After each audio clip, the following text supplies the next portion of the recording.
بسم اللہ الرحمن الرحیم الصلاۃ والسلام علیک یا رسول اللہ۔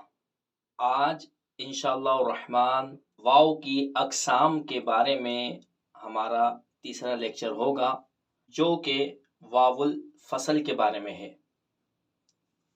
اس کا دوسرا نام الواو الفاصلہ بھی ہے اور تیسرا نام الواو الفارقہ بھی ہے۔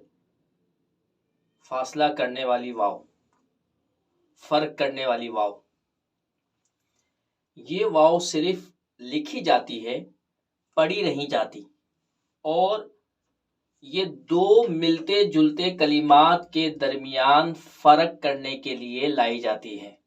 جیسے اولائکا کے اندر جو واو ہے یہ واو الفصل ہے، فاصلہ کرنے والی واو۔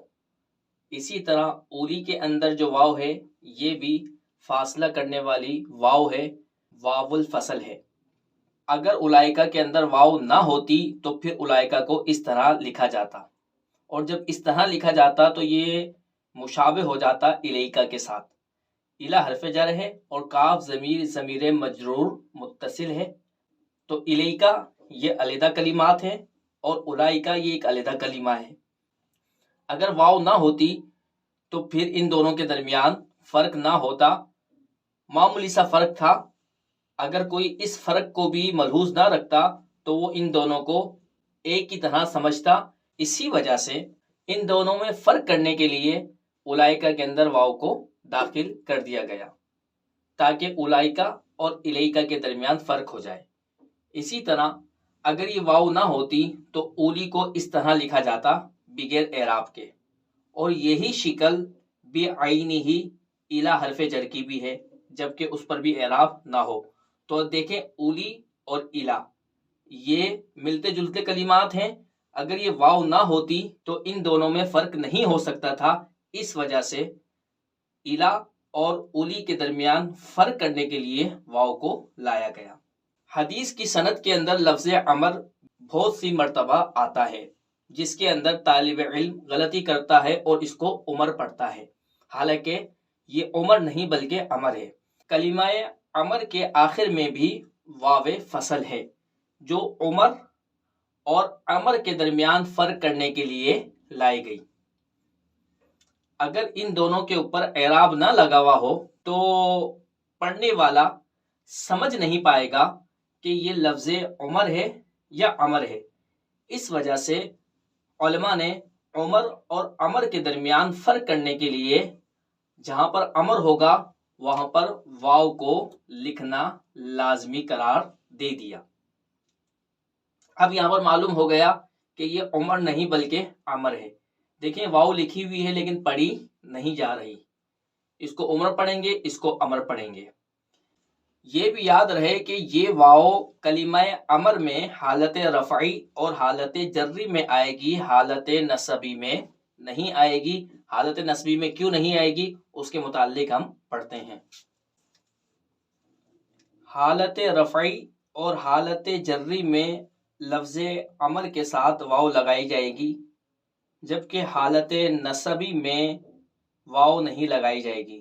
حالت نصبی میں واو نہ لگانے کی وجہ یہ ہے کہ حالت نصبی میں لفظ عمر کی لفظ عمر کے ساتھ مشابہت نہیں ہوتی۔ اگر اعراب نہ بھی لکھا ہوا ہو تو پھر بھی ان دونوں کے درمیان فرق کرنا بالکل آسان ہے، اور وہ اس وجہ سے کہ حالت نصبی کے اندر جب اس کے اوپر نصب آئے گا تو اس کے ساتھ الف بھی لکھا جاتا ہے، جبکہ لفظ عمر کے اندر حالت نصبی کے اندر الف نہیں لکھا جائے گا، اس پر تنوین نہیں آتی۔ جب تنوین نہیں آتی تو اس کے ساتھ الف بھی نہیں لکھا جاتا۔ جب الف اس کے آخر میں نہیں لکھا جاتا تو یہی الف علامت ہوتی ہے اس بات کی کہ یہ لفظ عمر ہے، عمر نہیں ہے، اور یہ لفظ عمر ہے، عمر نہیں۔ اگر اعراب نہ بھی ہو پھر بھی سمجھنے والا، پہچاننے والا آسانی سے پہچان سکتا ہے، اس کو کسی قسم کا شبہ لاحق نہیں ہوگا، آسانی سے وہ پہچان لے گا کہ یہ لفظ عمر ہے اور یہ لفظ عمر ہے۔ جبکہ حالت رفعی اور حالت جری میں اگر واو لکھی ہوئی نہ ہو تو پڑھنے والا ان دونوں کے درمیان فرق نہیں کر سکتا۔ مثلا ہم واو کو مٹا دیتے ہیں، اعراب بھی یہاں سے حذف کر دیتے ہیں۔ اب دیکھیں، یہ لفظ امر ہے، حالت رفعی ہے، فاعل بن رہا ہے اور فاعل حالت رفعی میں ہوتا ہے۔ جا آ، اب آپ اس کو کیا پڑھیں گے؟ جس طرح یہ لفظ لکھا ہوا ہے اسی طرح یہ لفظ بھی لکھا ہوا ہے۔ اب پڑھنے والا پہچان نہیں سکتا کہ یہ لفظ امر ہے، یہ لفظ عمر ہے۔ تو ان دونوں کے درمیان فرق کرنے کے لیے حالت رفعی کے اندر ہم واو لگا دیتے ہیں۔ اس واو کی وجہ سے پڑھنے والا پہچان لیتا ہے کہ یہ لفظ عمر نہیں ہے بلکہ لفظ امر ہے۔ تو اس کو اس طرح پڑھیں گے، جا آ امرن، واو نہیں پڑھی جائے گی، واو صرف پہچان کے لیے آئی ہے کہ یہ لفظ عمر نہیں ہے بلکہ امر ہے۔ جا آ امرن، اور اس کو پڑھیں گے جا آ عمرو، اس پر تنوین نہیں آئے گی کیونکہ غیر منصرف ہے، اور غیر منصرف پر کسرہ نہیں آتی اور تنوین بھی نہیں آتی۔ جس طرح حالت رفعی کے اندر امر اور عمر کے درمیان مشابہت ہو رہی تھی اس صورت میں جبکہ واو نہ لکھی جائے، اسی طرح حالت جری کے اندر بھی یہ مشابہت ہوگی اور یہ شبہ باقی رہے گا کہ لفظ عمر ہے یا امر ہے، اس وجہ سے اس کے آخر میں بھی ہم واو لگا دیتے ہیں۔ تو اس کو کس طرح پڑھیں گے؟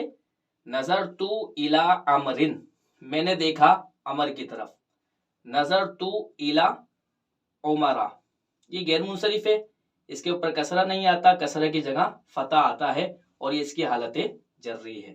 اگر یہ اعراب نہ بھی ہو، واو کے ذریعے ہی ان دونوں کے درمیان فرق ہو جائے گا، جبکہ حالت نصبی کے اندر واو نہیں لکھا جاتا کیونکہ اس وقت الف ان دونوں کے درمیان فرق کر دیتا ہے۔ اللہ تبارک و تعالیٰ کی بارگاہ میں دعا ہے کہ اللہ تبارک و تعالیٰ اس علم کے ذریعے، اس علم کے وسیلے سے ہماری دنیا اور آخرت اچھی فرمائے، ہماری اور ہمارے آباء و اجداد کی قبروں کو منور فرمائے۔ وما علینا الا البلاغ المبین۔